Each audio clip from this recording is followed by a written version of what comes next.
Gaurkoan, bi elkarrizketa izango ditugu. Alde batetik, Sabino Kuadrarekin hitz egingo dugu eta bestetik, Pello Pellejerorekin.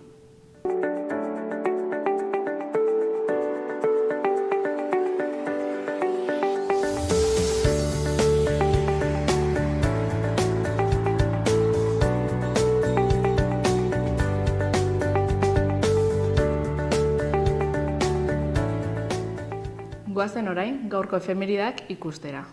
Gaurko egun batean, baina 1788ko abuztuaren 4ean, Ipar Euskal Herriko foruak desustatu zituen Frantziako Luis XVI erregeak. Parisen bilduta, Frantziako iraultzaren aztoramen girua zen nagusi batzarrean. Sistema feudala aboliatu zuten eta euskaldunen burujabetzaren tresna ziren foruak indargabetu zituen. Urte batzuk beranduago, 1962an, Galesaren alde aktivismoz lan egiteko elkarte bat eratu zuten gazte talde batek. Indarkeria erabili gabe, desobedientzia zibila eta ekintza zuzena baliatuz kanpaina ukari ekin zituzten. Egun berean baina 1967ko abuztuaren 4ean, Alberto Bayo hil zen Habanan.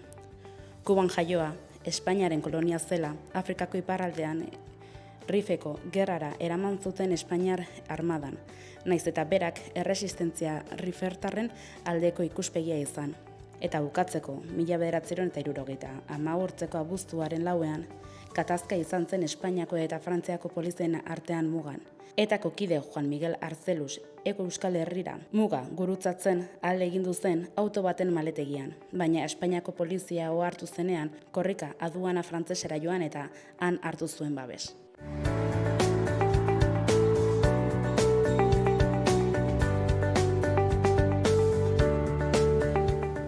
Ikus ezagun gaurko egunkarien azalek zer dioten.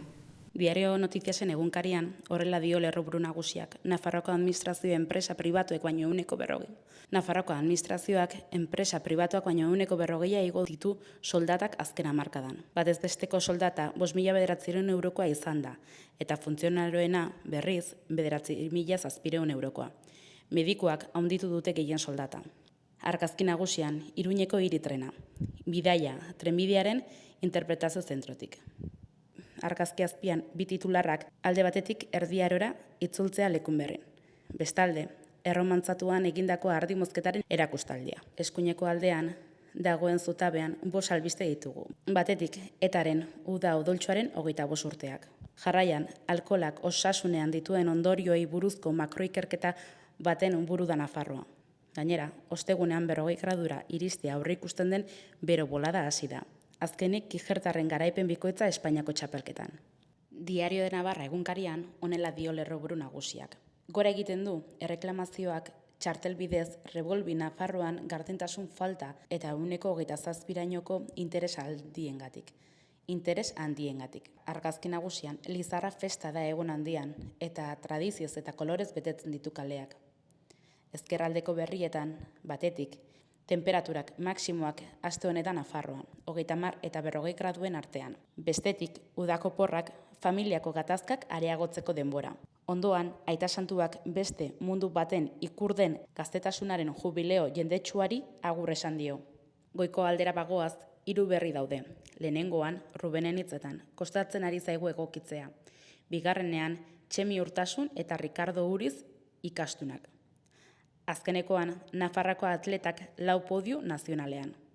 Gara egunkarian, titularrean, Israelek laguntza humanitarioko milaka kamioiren sarrera blokeatu du.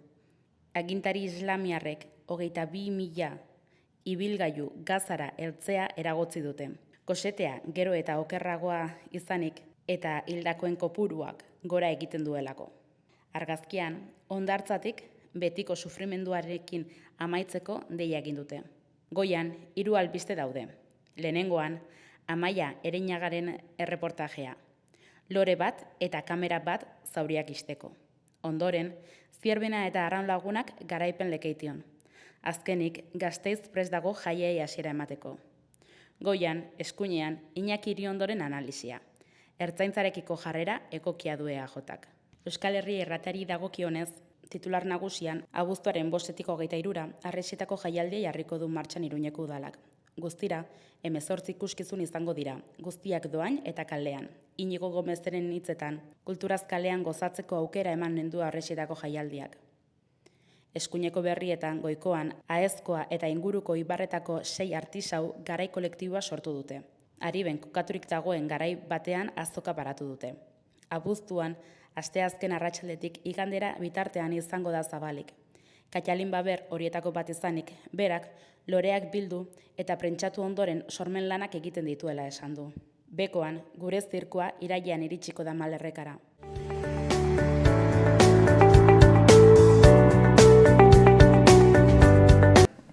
Lehen aipatu dugun bezala, hemen Sabino Kuadrarekin gaude, ongi etorri.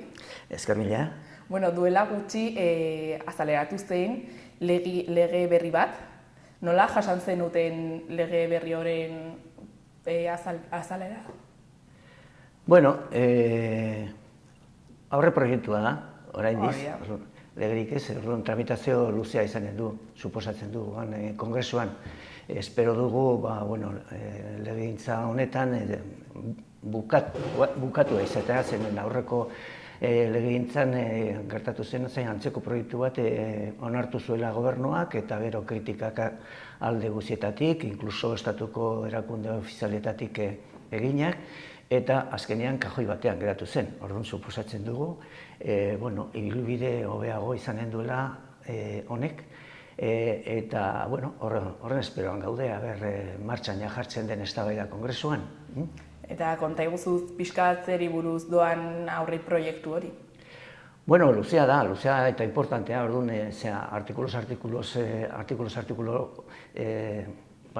azterketa bat egiteko zaila dugu, ezta? Baina, oro har, esan behar da, ongi dagoela, oro har, zeren azken finean, frankismoaren garaian onartu egin zuen, Frankok sinatuta, garai hartan onartutako sekretu ofizialen legea sustitutzeko, etorri dela lege proiektu hau, eta orduan alde hortatik txalotzekoa da iniziatiba hori eramatea. Hala eta guztiz, esan behar da, demokrazia, kakotzen arteko demokrazia aliatu zitzaigunetik, orain 57 urte,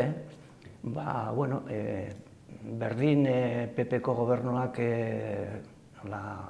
PSOE-koak, hor utzi dutela, tramitaziorik eman gabe, bertan bera utzi gabe, zegona.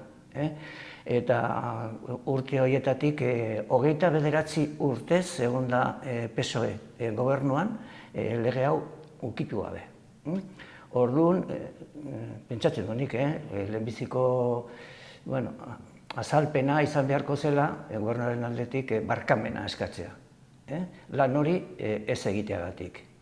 Eta urte hauetan zehar, Frankoren garaikoek sekretupean mantendu zuten informazio guztiak mantentzen segitzea. Eta orduan hori izan behar da. Zeren gero hortik aurrera, azten dira, ze nolako esperantza dituzun horretan, hori lehen da bizi. Hori dira aurrekaraiak azken finean. Egin ez dena eta aurreko legegintzan egin zena. Atera zela eta bertan bera eta kajoira berriro. Orduan horretan gabiltza. Eta adibidez, ze gertaerak mantendu dira sekretupean edo ze dokumentu? Bueno, hor dago lehenbiziko arazoa. Kazetarien elkarte batzuk horretaz mintzatu dira, kritika zorrotzak egiten. Bi elkarte potenteak, ikerketa kazetarien elkarteak eta Espainiako kazetarien elkarteen federazioak esan du, kazetaritzan aritzeko lege honekin ere zaila izanen dela. Eta arriskupean egonen direla kazetariek ikerketak egiteko orduan edo informazioa plazaratzeko orduan. Zergatik, konzeptu zehatzik orokorregiak direla konzeptu batzuk, eta orduan indefensioa sortarazten da hortik. Azken finean, legeak esaten du, klasifikagarriak direnen gaiak direla, segurtasun eta defensa nazionala arriskuan jartzen den informazioa. Eta zer da azken finean segurtasun nazionala? Zer da defensa nazionala? Konzeptu horiek, presto saski handiegia da, ezta? Eta hor sar daitezke gauza piloak. Eta gero beste aldetik esaten du, segurtasun nazionala eta defensa nazionala hori kalte bat sor dezakeen informazioa klasifikagarria izan daitekela. Sekretu petzat har daitekela hori. Orduan, hori da konzeptu orokorra. Legea hori esaten du lehenengo artikuluan eta hirugarren artikuluan, hori zehazteko segurtasun nazionala zertan datza eta defensa nazionala berdin, klasifikazio luze bat egiten da, kasuz kasu, eta kasu horiek gehiegi dira, eta kasu batzutan indefensio hori ere sortzen dira. Zeren modu orokorregian planteatzen, definitzen delako, supuestoak eta holas. Hori da lehenengo arazoa, baina oso importantea, zeren horrekin, segun zen nolako zein alderdi politikoa egonen den gobernuan, horren araberako interpretazioak eginen dira. Eta azken finean oso gauza importantea dena. Konstituzioak oinarrizko eskubide bezala hartzen du herritarron eskubidea, informazioa jasotzeko eskubidea, baina herritarron aldetik. Eta sekretupean usteko gaiak salbuespenak direla. Orduan, salbuespenak beti, nik abokatua naiz eta hola ulertu behar dira. Salbuespenak, printzipio definituta, salbuespenak jartzeko orduan, zuk interpretazio murriztua egin behar duzu, ez handitzea. Ez handitzeko posibilitaterik murriztu, eta minimo batean utzi. Bai, salbuespenak bai, baina ez herritarron eskubidea estaltzeko aitzaki gisa hartu. Hori da, nik esango nuke lehenengo arazoa. Badaude beste batzuk oso importantea direnak, gure kasuan adibidez, San Ferminen 78ko gogoan elkartearen. Guk 11 aldiz jo dugu administrazioko atetan, ate joka, ibili gara, eskatzen, San Ferminetan haietan gertatu zenari buruzko informazioa guk jasotzeko eta ezagutzeko gutxienez. Eta eman diguten erantzuna izan da, ez sekretupean daudela, ez klasifikatuta dagoela, ez existitzen ez dela esan digute. Orduan, gertakizun fuerte haietaz ez dagoela deus, ez gobernuaren delegazioan, hemen Nafarrokoan, ez da barne ministeritzako artxibate egiten, ere, ez da ere defentsa ministeritzako artxibate egiten. Orduan, hori arazo prebioa da. Zeren, esateko dizute ez dagoela deus, orduan zertarako legea. Orduan, arazoa da, orain arte ez dagoela, ez dagoela idatzita, inondik ere, zeintzu dira orain arte klasifikatuak izan diren gaiak eta dokumentuak. Ez dagoela deus. Orduan, zuk ez dakizu kazetari batek. Azterketa bat egin nahi duela, ikerketa bat egin nahi duela, publikatzeko eta hola, eta ez dakiela aztertuko eta landuko duen gai hori sekretupean egonen den. Eta horren arabera argitaratzen baduzu, agian igual, delitu bat ez, baina falta bat eta isun bat jaso dezakezula. Oso potentoa direnak. Eta hori da beste arazo handi bat. Ez gure kasuan gertatu dena. Baizik, eta kasu askotan hori da gertatzen dena. Esaten dizutela, ez dugu deus. Eta zuk uste duzu lege honek lagunduko duela egia jakiten edo informazioa publikoa egiten? Bueno, bai, hombre, seguru gauza batzuk argitaratuko direla, esan dute, 81 garren urte arte desklasifikatu eginen dela guzia. Baina, zentzu horretan, seguruna honi, eskuragarriagoak izanen dira orain arte, lortu ez diren dokumentazio batzuk, hori dudarik gabe. Baina, funtsezko arazo batzukin, zu geratzen zara indefensio handi batean sartuta. Arrazoi, nik eman ditudan arrazoengatik, ez da? Orduan, alde batetik positiboa, Francoren garaiko lege hori desagertuko direla, eta beste aldetik dokumentazio batzuk publikotasuna lortuko dela, eta jendea ikus dezakela zer dagoen eta zer ez, ikertzaileak, historialariak, eta bar, kazetariak, eta bar, baina gero beste aldetik, kasu sensiblenetan, zer gerta daiteke? Mikel Zabalzaren kasu, adibidez, informazioa eskatu dute, aber zer gertatu zen Mikel Zabalzaren heriotzarekin, eta esan diote, segurtasun arazoengatik ezin dutela informazio hori eman. Orain arte hori esan dute, segurtasun nazionala hori, suposatzen dugu, segituko duela. Informazioa emango dietela familiakoei, ez dakigu. Orduan, arazo guzi horiekin topo egin dugu, lege proiektua irakurtzean. Eta zuk uste duzu, adibidez, badago jendea pentsatzen duela, hau estatuaren estrategia bat dela, bere impunitatea lortzeko?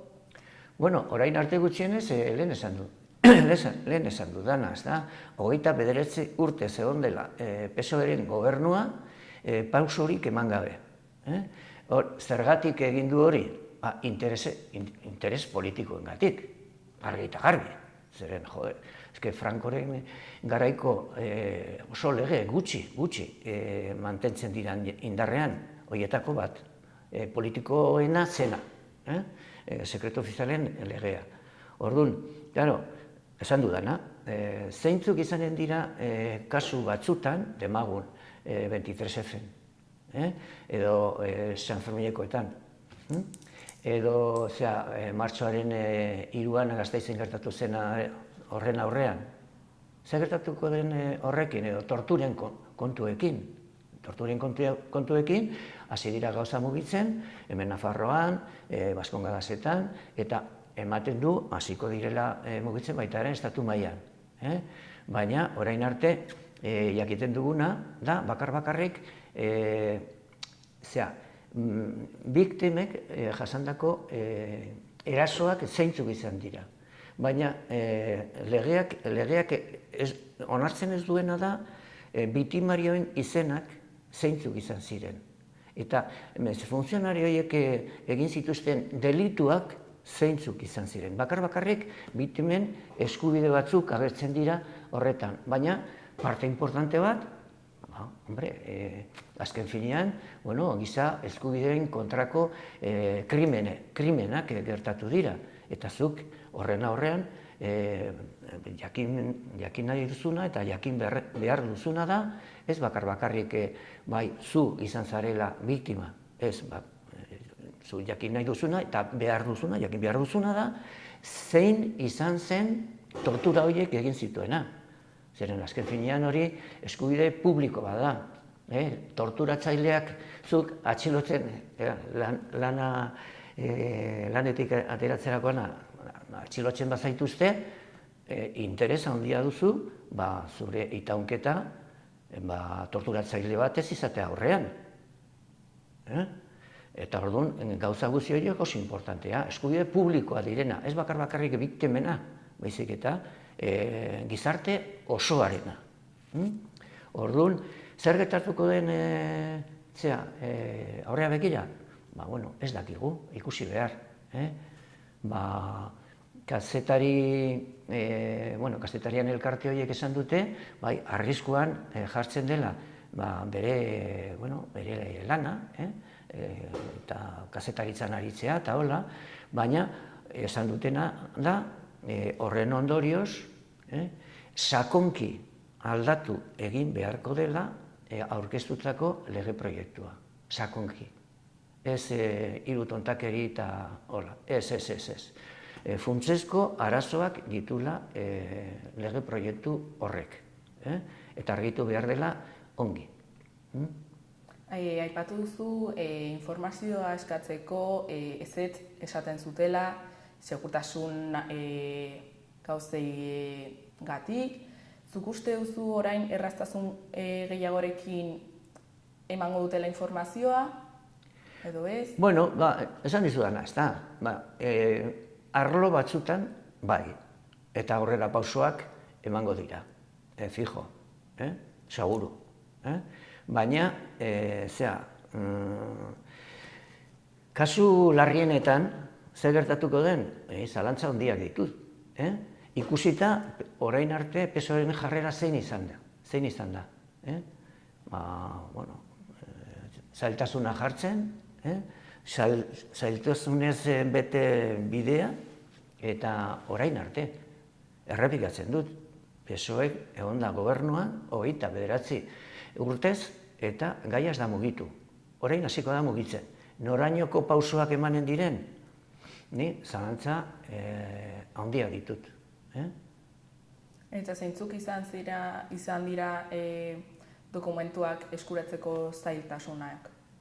Zailtasunak? Pentsa ezazuzuk. Erantzunak ezuk eman ditzakezu, ezta?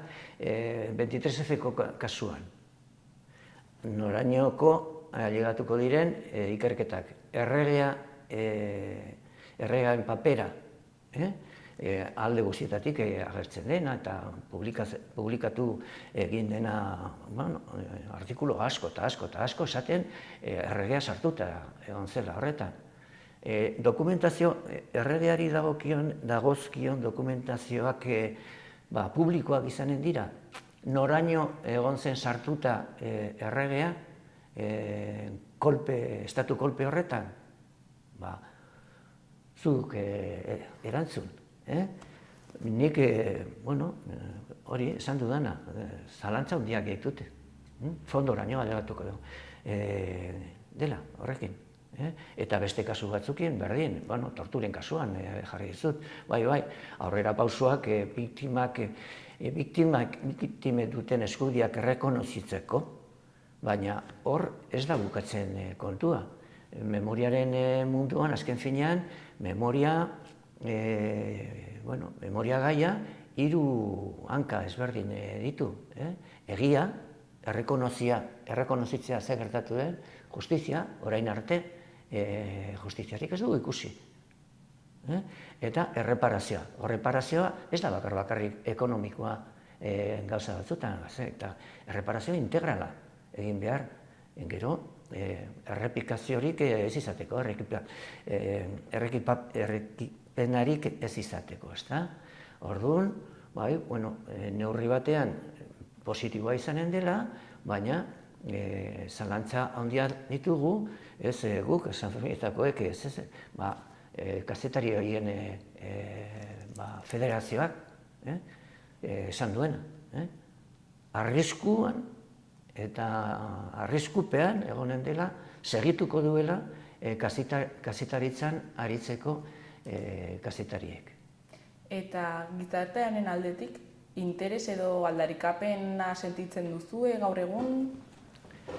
Bueno, claro, bakarrik gizartearen aldetik jende asko eta asko ez du oso hurbil gai hori, ezta? Bakarrik biktimen ingurukoak, alderdi politikoak, talde sozialak eta hola. Eta baina, neurri batean, bai, ez du ahaztu behar, lege hau aurkeztu dela, alde guzi horietatik egindako lanagatik, kritikengatik. Ibili direla urtez urte, 57 urtetan, ibili direla jende eta talde eta alderdi politiko guzti horiek, aldarrikatzen sekretu ofizialen legea ezabatu, desagertu egin beharko dela, eta beste berri bat egiteko. Beste datu bat, adibidez, Europako Kontseiluak esan du, sekretutzat jotzeko, dokumentazioa desklasifikatzeko epea, izan beharko zela, 30 urtekoa. Beste adibide batzutan, Estatu Batuetan, epe hori jarri da 25 urtetan. Erresuma Batuan 20 urtetan. Italian 15 urtetan. Eta lege proiektu honetan agertzen dela, epea da 45 urtekoa, luza daitekena 15 urtez gehiago. Orduan esaten duzu, hombre, eske dokumentazio batzuk segituko dutela, 60 urtez klasifikatua. Eta esaten duzu, hori ez da herritarron eskubidea defendatzea, hori da estatuaren interesak defendatzea. Eta erabat ezberdina dira. Jendearen eskubidea eta estatuaren interesak. Eta gu nahi duguna da, batez ere, herritarrok dugun informazio egiazkoa, gainera, jasotzeko eskubidea hori bermatzea.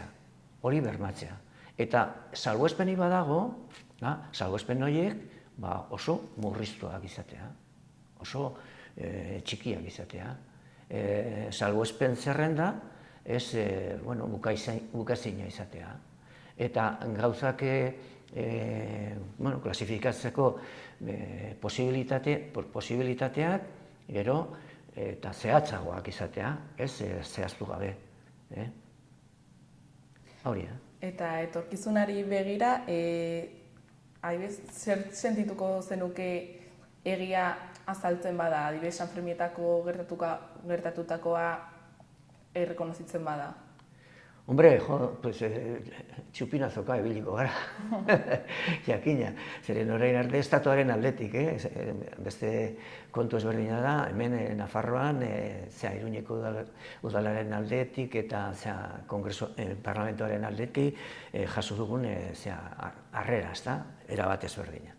Baina estatuko administrazioan aldetik, guk jaso dugun gauza bakarra izan da egurra. Eta bide guziak saiatu gara. Mota guzietako ekimenak egin dugu. Mota guzietako eskaerak egin dugu. Eta guzietan esan digute, edo dokumentaziorik ez egola, edo ez erantzunik ez, edo jarrera aldatu egun batetik bestera. Adibidez, hemen Nafarroko Parlamentuan, ia aho batez onartu zuen Sanferminetakoei buruzko informazioa desklasifikatzea. Ia aho batez, zeren kontrako bozkarik ez eta 2 abstentzio. Gainerako guztiak alde. Zer gertatu zen, Madrilera joan ginela, senatura, kongresura, hartutako erabakiarekin, eta erabaki hori berriro Madrilgo kongresuak berak onartzeko. Eta Madrilen zekartu zen, UPN eta PSOE jarrera saldatu zutela. Hole bili gara. Trumpekin, ezetzekin, gezurrekin eta hole bili gara. Orduan, zerbait badugu, lotzen badugu, hori, txupinazoka ibiliko garela, Espero dugu horrela izatea. Espero dugu, esperantzarik ez dugu 57 urtetan ez dugu esperantzarik galdu, lege honekin arita gutxiago. Orduan, esperantzarik badugu eta espero dugu zerbait lortzea, zerbait gauza importanteak lortzea. Baina, aurretik esan behar dugu, lege horrek berez ez du bermatzen dokumentazioa eta informazio hori lortuko dugunik. Bueno, guk espero dugu baietz, orduan eskerrik asko Sabino hemen etortzeagatik eta ratotxo bat ateratzeagatik. Eskerrik asko zuei, eti esala.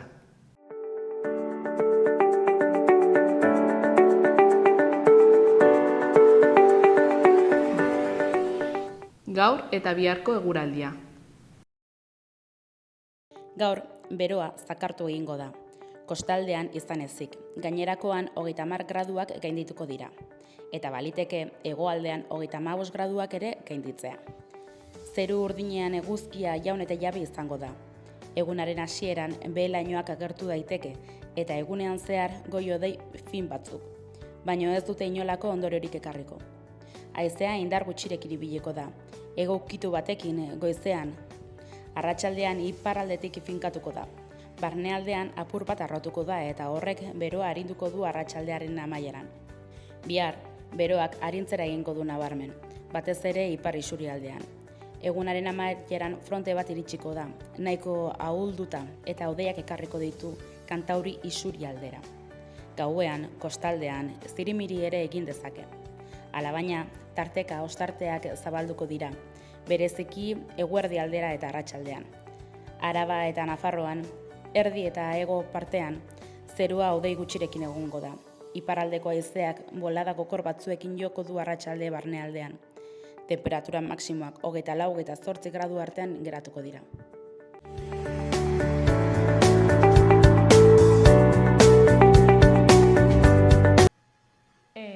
Lehen aipatu dugun bezala, hemen gaude Peio Pillejerorekin, BBB, elkarteko kidea. Peio, zer moduz? Ongi, ja hemen esperoan, ja aste honetan hasiko da jaialdia eta irrikitan. Konta iguzu, elkartea nondik atera zen, non sortu zen, nola, noiz? Elkartea sortu zen duela 15 urte, eta, hor burlatako kuadrilla baten bitartez, ez? Lagun kuadrilla bat ziren, oso zaletuak bluesarekin eta rock and rollarekin, eta ja, zera mazkiten urte batzuk, emanaldi batzuk antolatzen, eta erabaki zuten elkarte bat antolatzea, eta sortzea hain zuzen ere horretarako, ez? Pixkat bluesa eta rock and rolla edatzeko eta kontzertuak antolatzeko. Eta ze proiektu mota egiten dituzue? Batez ere kontzertuak, emanaldiak, gero, prestakuntzako gauzaren bat ere tailerrak eta egin izan dira, eta zinema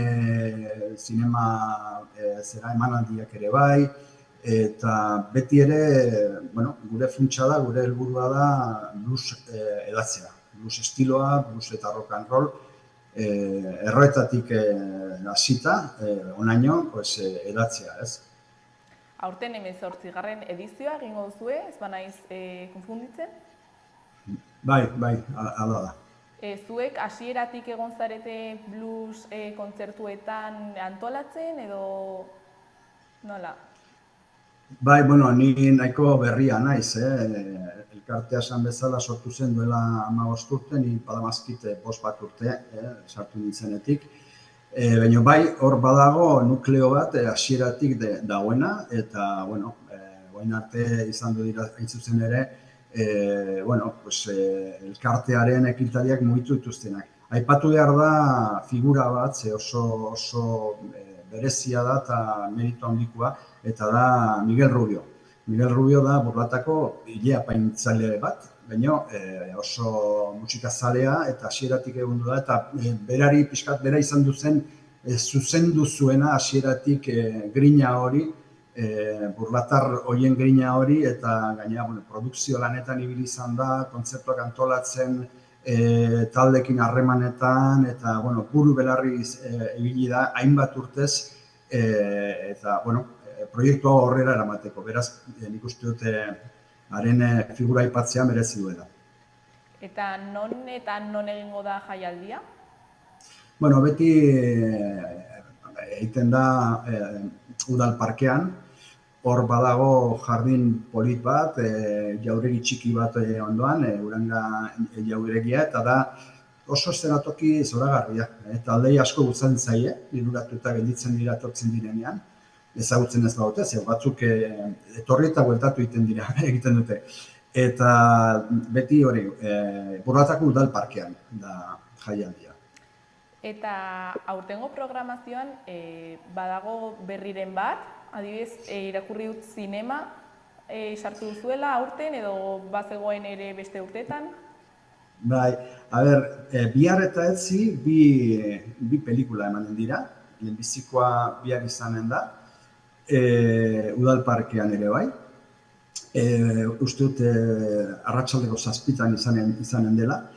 Eta lehenbiziko pelikula da dokumental bat, kontatzen duna pixka bat 1969an New Yorkeko Harlem auzoan egin zen jaialdi kulturala, kultura beltzaren afroamerikarraren inguruan, ez? Eta han bildu zen jende andana, jende famatuaren, Nina Simone, B.B. King, eta halako artistak, eta hor egon ziren aste batzuk eztabaidatzen eta mintzatzen haien kulturaren inguruan, ez? Musika, arte, historia, eta hori kontatzen du dokumental horrek.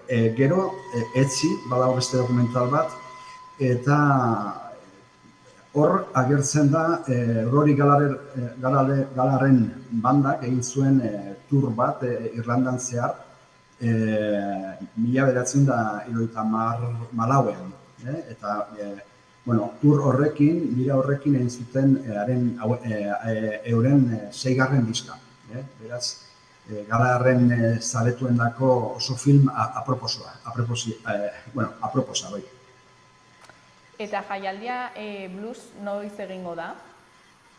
Bai, ostegunean hasiko da hemengo talde batekin, hemengo talde ezagun batekin, The Rosen Blues taldea.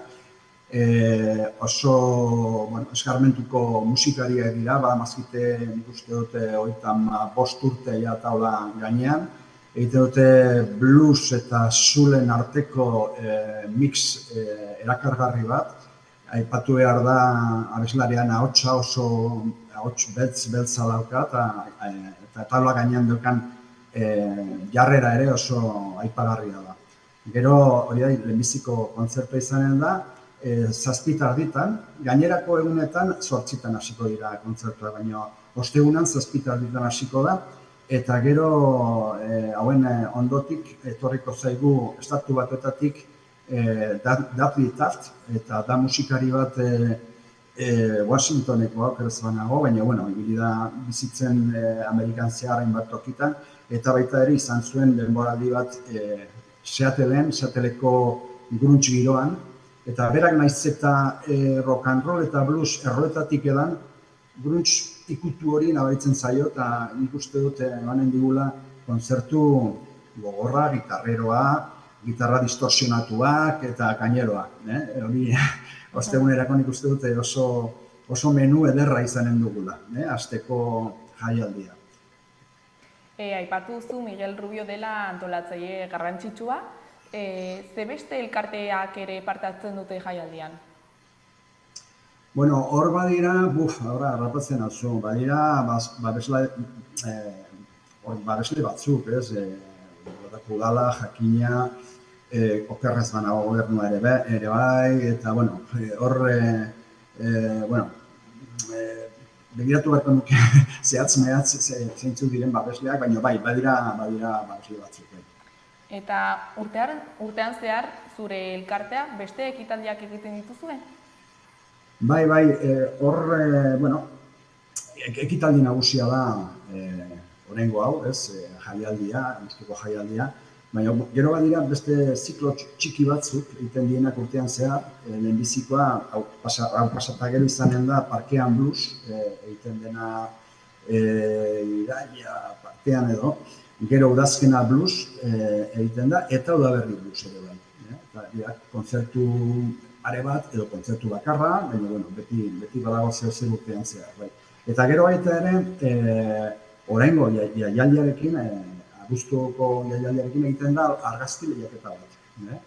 Hor jaialdian zehar egiten dira argazkiak aurkezten aldira, eta badira 100 sari, 250 eta 100 eurokoak. Eta nor parte hartu dezake lehiaketa horretan?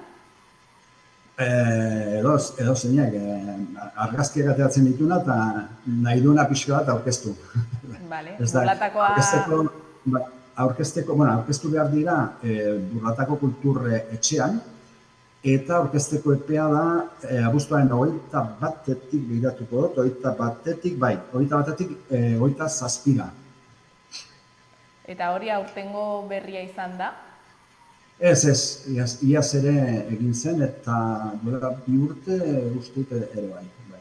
Eta argazki horiekin egiten da egutegi bat, argazkiekin, bai. Eta zu noiztik zaude antolatzen blusa? Blusa, hasieratik. Horretarako jaio baitzen elkartea, hasieratik duela 15 urte, pentsazazu, duela 15 urte sortu zen elkartea, eta aurretik ere kontzertu batzuk eginak zituzten, hasierako bazkide haiek, beti ere Miguel Rubioren zuzendaritzapean, eta 15 urte hauetan jarraitu egin dugu kontzertuak antolatzen. Eta zuretzako zer suposatzen du? Lana, zerbait txarra edo zerbait gogotsua? Ez, da zaletasuna, orduan, jakina nire naiz sartutu antolakuntzan, ni kolaboratzen dut hainbat beste gauza batzuetan, itzulpenekin eta komunikazioarekin pixka bat, baina, zaletasunakin egiten duzunean, gustora, eta gero gainera, elkartzituzu honea talde batzuk gustoko dituzunak, edo ezagutzen ez duzunak, baina ezagutzeko parada ematen du pixka bat elkarteak, ez? Orduan, pozik, bai. Eta zer mezu bidaliko zenioke joango den publikoari? Zer, barkatu? Zer mezu bidaltzen diozu joango den publikoari eta joango ez den publikoari? Bai, joan behar duenari esango dut azaltzeko. Hori esatea ere, alferri da, nik uste jendea jaten dela espiritu horrekin, osatzeko musikarekin, eta ara dago publiko kautibo bat urteo jaten dena. Eta ezagurtzen ez duenari esango nioke hurbiltzeko ze merezi du, eta deskubrituko duela mundu bat hemen Burlatan aspalditik egiten dena eta oso bitxia da, eta gainera, estatu mailan ere badu izen ona eta badu haren izen propioa hemengo jaialdia. Eta aurten, Iruñan gaude eta ez dakigu ze eguraldia egin dezake, badago alternatibarik? Printzipioz ez. Printzipioz egiten da hor eta ez dugu alternatibarik. Beti dago Burlatako Kultur Etxea, baina espero dugu zerabitzia. Eta hainbeste urte iraunteko, ze uste duzu izan dela importanteena blusa bizirik mantentzeko? Bluesa berez mantentzen da bizirik. Elkarteko kideak hor aritzeko behar da grina musika honekin. Pentsatu behar da, bluesa da pixka bat musika askoren jatorria, ez? Hasi rock and rollarekin, jazza, incluso metal. Hor atzean badira blues eskala batzuk, azeleratuak edo ez, baina badago jatorri hori. Orduan, bluesan ikusten berez mantenduko dela bizirik, begiratu behar da, besterik ez, hor estatu mailan adibidez, udan zehar dauden festivalak, toki guztietatik badira blues festivalak. Orduan, bizirik mantentzen da, baina gu hemen aritzeko eta egoteko grina besterik ez da behar. Eta zeintzuk izan dira zailtasunak hainbeste urtez jaialdea bizirik mantentzeko? Bueno, nik esan bezala 5 urte besterik ez da mazkit, Orduan ez dut memoria historiko hori, baina imaginatzen dut, produzio kulturalean sartzen zarenean beti badira arazo pilo bat, hasi kontaktuak musikariekin, batek bai etzigual esaten dizu, eta gero gauza horiek, produzio arazo horiek, normalean izaten dienak kultur ekitaldietan, eta antolatzen direnean. Gero, finanziazioa, hainbat gauza, Gero, gu ere voluntariotzaren bitartez funtzionatzen dugu, eta ez dugu irabazteko asmorik helburu, eta orduan, ez dakit, elkarte guztietan bezala, arazo hori izaten dira, Eta, adibidez, COVID garaian nola egin zenuten bluesa egiteko? Markatu, ez zen egin, duela 5 urte ez zen egin. Eta espero duzu, suposatzen dut, espero duzula, etorkizunean jarraitzea bluesarekin eta kontzertuekin, ezta? Bai, jakina, guk beti aurrera begira eta, gogokin artista honak ekartzeko eta blues giro hori urte hauetan sortu dena Burlatan eta mantentzeko, pentsatzazu, duela 15 urte sortutzen dian elkartea, lehenbizi kuadrilla bat zen, eta gero lehenbiziko urtean lortu zituzten 60 bat bazkide, eta orain ja 250 bazkide gara, beraz, elkartea handitzen du urtero, eta horrek esan nahi du, zer ongi egin dela, eta aurrera begira, gauzak ongi egiten jarraitu, edo behintzat asmo horrekin jarraituko behar dugu, eta batez ere, ikusita artistak ekartzen ditugunean, jendea etortzen dela, eta disfrutatzen dula, eta hori da pixka bat aurrera begira gure asmoa. Eta bizi dituzun edizioekin, zein izan da zure gogotsuena edo gustokoena? Hori esatea zaila da. Oso zaila da. Nik uste dut, edizio bakoitzetik zerbait hartzen duzu. Edizio honetan ere, adibidez, aipatu dugu lehenbiziko kontzertua, baina gero, normalian programazioa gaina izaten da oso ekilibratu orekatuan hori izateko, sartzen duzu igual talde bat zul egiten duna, gehiago zul, beste bat rockeroagoa. Aurten adibidez, izteko badatorkigu Euskal Herritik, dator Bilbotik talde bat country egiten duna, oso country interesgarria, eta gero, hori, lehen aipatu duen bezala, Tutti Tap da rockeroagoa, gitarra distorsionatuak, eta aurten ere badira bi talde katalanak, bat egiten duna oso soul blues garbila eta berritzailea, besteak egiten du blues ere eta rhythm and blues, Amy ikutuarekin, beti talde desberdinak dira, edizio desberdinak, eta edizio bakoitzean nik uste dut badala zerbait gustatzen zaizuna bereziki, ez? Eta, bueno, hori bakoitzaren gustuaren arabera, ez? Lortzen dituzue kontzertu asko beste lekuetakoak, esan duzu Amerika, orain Katalunia, zaila da lortzea alako kontzertuak, edo erraz etortzen dira?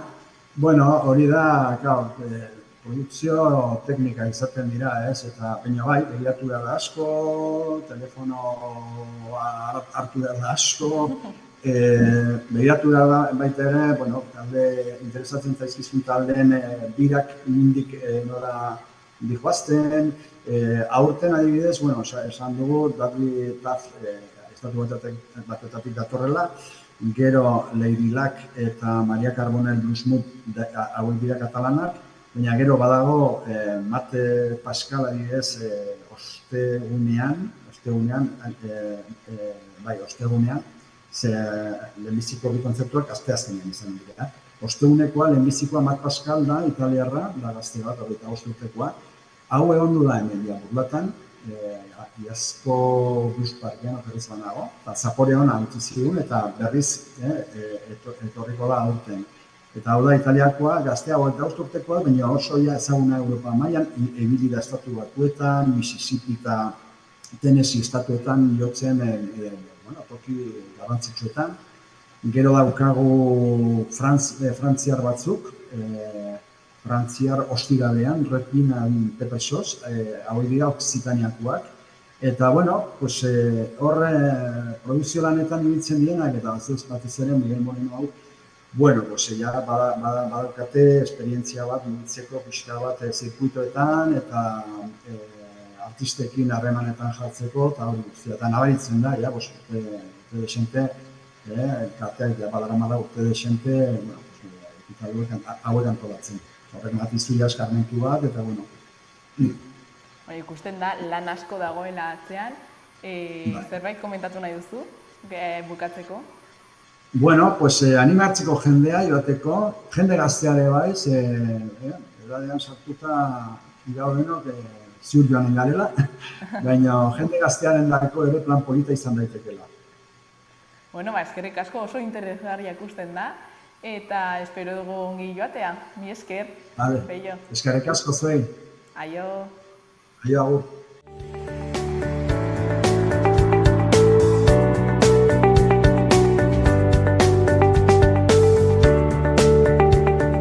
Mi esker zuen arretagatik, bihar egongo gara elkarrizketa gehiagorekin.